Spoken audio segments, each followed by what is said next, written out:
In this video, I'm going to show you how to change the oil on your Toyota Prius.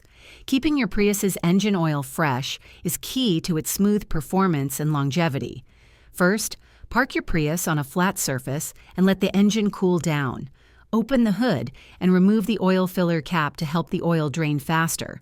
Then, get underneath the car and locate the oil drain plug at the bottom of the oil pan.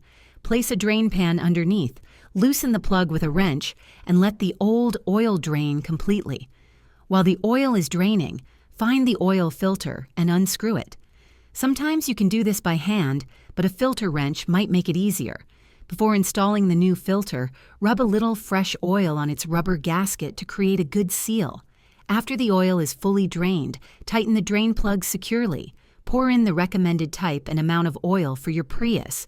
Check your owner's manual to be sure. Start the engine and check for leaks around the drain plug and filter. If this video helped you, please like and subscribe for more simple car maintenance tips. Thanks for watching.